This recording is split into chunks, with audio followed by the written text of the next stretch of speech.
What's up guys, welcome back to my channel, and if you're new here then welcome to our little corner of the internet. Today we're watching a video titled 8 American Things Britain Doesn't Even Have a Word For. Part 6? I just saw that. This is part 6?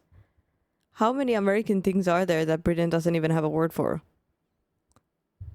But yeah, I'm not from Britain, but since I'm from Finland, these might be things that I don't even know. I guess Finland wouldn't have a word for them neither.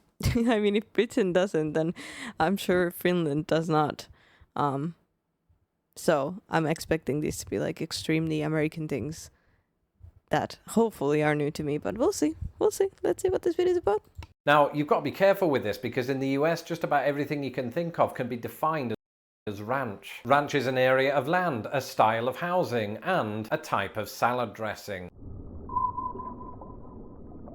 Hello, this video is sponsored by Wondrium. I'm Lawrence Brown and I'm on a quest to uncover all of the memos that Britain and America lost in the pond, and one of those memos pertains to things and stuff, specifically things and stuff for which the other country doesn't have a word. And over the past year, as part of that, I've been looking at American things, the kinds of things that were instantly alien to me the day I moved here. So far I've looked at Muddy Buddies, candy corn and sophomores. That last one sounds like it should be a candy but isn't, as well as a host of American things that we don't have in Britain. And today I'm excited to bring you part 6 in the series, which critics are saying is the second best entry so far. And so without any further faffing about, here are 6 American things that Britain doesn't even have a word for. Part 6.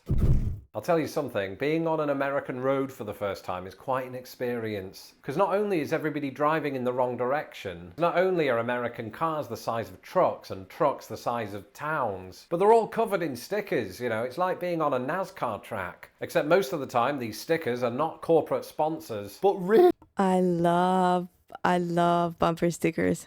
funny or sometimes angry political statements, or religious affiliations, or a signal to other I only have one bumper sticker. I've seen them in Spain. I mean, people have like, you know, baby on board or things like that. Nothing really funny, but usually it'll be just like a photo of like the family members.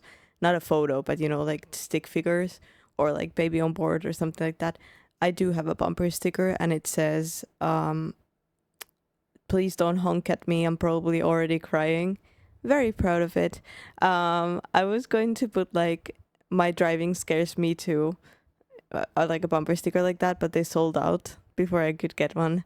So yeah, but that's my current bumper sticker. Angry political statements, or religious affiliations, or a signal to other drivers that this car doesn't just have humans in it, there's also a baby on board. And these are known as bumper stickers, which to some Americans is quite a generous term, because some people plaster them all over the boot/trunk, and even the back window, which, you know, might elicit some interesting responses to the sticker that says, "How's my driving?" But in Britain it's rare that you'll see these things because the only people that play with stickers are children, and they're not really people. The one exception to this is those stickers that you see on some British cars that says GB, which stands for gigabyte but also Great Britain. And this was used by British drivers who drive on the continent. But you won't even see these anymore because as of September of last year, these letters have changed from GB to UK, not as in the University of Kentucky, but the United Kingdom. I don't know why I explained that. Anyway, these are known as number plate stickers and aren't really quite the same thing as bumper stickers. Well, Easter is on the horizon, which means Peeps. What is Peeps? I would imagine that is chicks. The same thing. Peeps, maybe? Like baby chicken? I have to be wary about people putting Peeps in my mouth. Sorry, I was force-fed them a few years ago and I haven't let it go. Peeps? What are Peeps, my British viewers might be asking? And Peeps, outside of social and political injustice, are the single worst thing that America has ever done. They are little candy that usually take the shape of creepy little birds that are essentially marshmallows covered in heaps of Ew. sugar, corn syrup and food dyes, and that last one is appropriate because this food needs to die. Now, I'm not in the habit of ripping to pieces American Guys, when is Easter? I need like bunny ears or something for Easter. food. Most of it Wait, is that weird? Probably. Well, we'll figure something out for Easter. I love, but these things are evil. And the reason that I bring them up in more ways than one is that it's nearly Easter and these things find their way to your kitchen cupboards whether you want them to or not. Thankfully, we did not have these in Britain. Instead, we got Easter eggs, so when someone asks me what came first, the chicken or the egg, my Do you guys not have Easter eggs? When I was a child, we would paint Easter eggs, and we would sometimes something was hidden. You would hide like Easter eggs in the yards, and then kids would go and search for them and all of that, right? Do you guys not have Easter eggs? That's sad. I'm guessing you do have Easter eggs, right? Of course you do, right? Right? But it was a fun time. Answer is unequivocal. In recent years, Britain might have adopted the propensity for adding a drive-thru at a fast food restaurant, but so far the idea of a drive-thru pharmacy, which you need after devouring 400 Peeps, is something of an alien concept back home. Whereas in America, drive-thru pharmacies are everywhere. That's not literally true. But at last count, there are more than 6,000 of them nationwide. And how do they work? Well, you drive up to the side of the building, give your name and prescription details, and then the prescription just falls down a pipe, right? It's like reverse Augustus Gloop. And if you want more details on the difference between British and American pharmacies, check out my video, 5 Ways British and American Pharmacies Are Very Different. Until then, let's talk about this. In Britain, we absolutely love our sauces and dressings, to the extent that we put mayonnaise in everything, including our tea. I was 18 going through an experimental phase. What are you going to do? And for salads, to the extent that we eat them, we use a condiment called salad cream. And to my surprise, salad cream is quite hard to find in the United States, where everyone's talking about ranch. Now, you've got to be careful with this, because in the US, just about everything you can think of can be defined as ranch. Ranch is an area of land, a style of housing, and a type of salad dressing. Made from buttermilk, salt, garlic, onion, mustard, herbs, spices, and a sauce based on mayonnaise. Ranch is extremely popular. In fact, a 2017 study by the appropriately named Association for Dressings and Sauces found that 40% of Americans considered ranch to be their favourite dressing. Let me know in the comments below if you're one of them. And I can tell you right now that I am not, because I'm not American. The cynics among you might think that the transition from ranch to waste disposal was somehow symbolic, but it wasn't. This bit was supposed to come after Peeps. But when it comes to practical uses... I've already told you guys that I've tried ranch dressing once in Burger King. I did not like it, but I think it's just because it was Burger King ranch dressing. So I need to give it a try at some point, but I can't really find good ranch here. I don't know if they sell it in stores here. I haven't even checked. But maybe I do like ranch. I don't know. Maybe I do. I've seen that some people eat ranch with vegetables. I would use hummus to eat vegetables sometimes, dip them in hummus.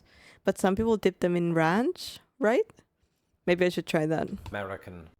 The cynics among you might think that the transition from ranch to waste disposal was somehow symbolic, but it wasn't. This bit was supposed to come after Peeps. But when it comes to practical uses, sink waste disposal units are easily my third favourite discovery since moving to the US. And now you're thinking, ooh, don't leave us hanging, Lawrence. What's 1 and 2? Simple, aircon and bug screens. But sink waste disposals are just really satisfying. You flick a switch, usually on the wall, it makes a kind of sound for a little bit, and then that dissipates as the food gets chopped up and you're just left with a mechanical hum. And I'm getting emotional just thinking about it, you know. I wish we did have that here, because I hate when I do the dishes and there's wet food in the bottom of the sink.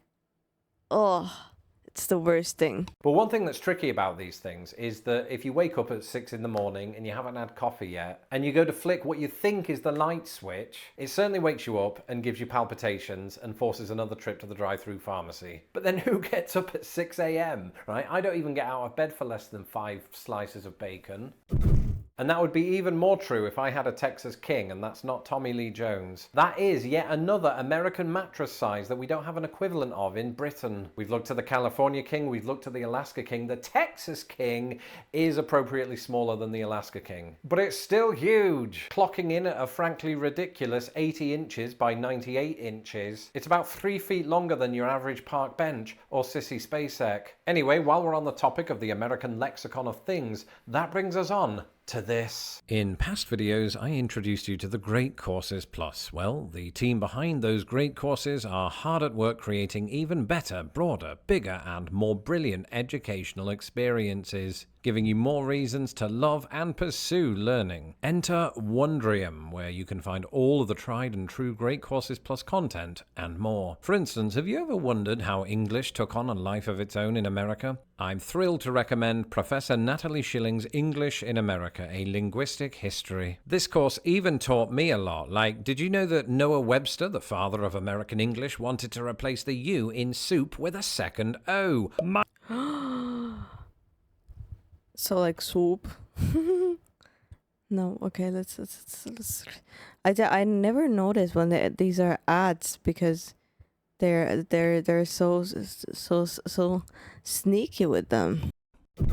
Oh, possums, to give them their full name. Was that an ad? That was an ad, right? That was an ad. It was an ad. Travelogues, documentaries, and more. Yeah. Oh, possums, to give them their full name, are a species of marsupial that we don't have in Britain. But I just saw a video today of a possum getting picked up on the street, and they were like a baby, and then they grew up with their human parents, and they were really cute. So I might add that to my farm list. I might want a possum one day. the opossum, specifically the Virginia opossum, is widely found throughout the United States. But that wasn't always the case. You see, one of my favourite facts about possums is that they were only able to migrate from South America to North America once the two continents came together. And this migration, along with a lot of other species, is known as the Great American Interchange, which is not to be confused with the one in Los Angeles. Anyway, the only time that I ever heard the word possum growing up in Britain was from Dame Edna. Like, she'd refer to us as possums, which was obviously an Australian term of endearment, at least I thought. Because it turns out that Australia has its own species of the marsupial, and they're not known, at least in America, for being pretty, so I think Dame Edna was trolling us. I learned something early on after moving to the US. There are 3 things that you can't go more than a few days without seeing references to: Geico Insurance, Flow from Progressive, and buffalo wings. And the idea of buffalo wings was genuinely confusing at first, because when I think of buffalo, the last thing I think of are flying buffalo. Although that would be amazing. And the end of American society. But no, it turns out that buffalo wings are in fact deep fried chicken wings. And I was skeptical at first, partly because I don't know why, but I already knew this, like before I even, because it's just buffalo wings, I mean buffalo sauce. It's wings, it's still wings, you know, it's a... hadn't yet overcome the buffalo confusion. But they're actually quite nice, especially down to the fact that they're covered in hot sauce. So why are they called buffalo wings? Well, it's actually quite simple. You know how cheddar cheese comes from the English town of Cheddar? Well, you do now. Well, buffalo wings are said to have originated in Buffalo, New York. I feel like a right idiot. That's it for this episode. Let me know in the comments below whether you like eating buffalo wings, ranch, and peeps. I'm Lawrence Brown. You better follow me on Twitter at LostInThePondUS, and don't forget to subscribe to my channel so that my videos don't get lost in the pond. And these days, just about everyone is becoming a patron of Lost in the Pond, and that could, some would say even should, include you. If you would like to support this channel, you can do so today at patreon.com/LostInThePond. Don't pressure me. I'm kidding. Until the next video, ta-ra. Well, that was interesting. I mean, I've never seen Peeps before. They look nasty. I'm not even gonna lie, guys. I would not eat that. I would not like that, most likely. I don't really like sweets either way. So, but I've never seen those before. So, but now I'm just curious. Do you guys have Easter eggs or not? You must have Easter eggs. I'm so confused because he said we had Easter eggs. I thought everybody had Easter eggs. But either way, guys, thank you so much for joining me for this video. I really hope you liked it. Please leave a like, subscribe, and I'll see you guys in the next video.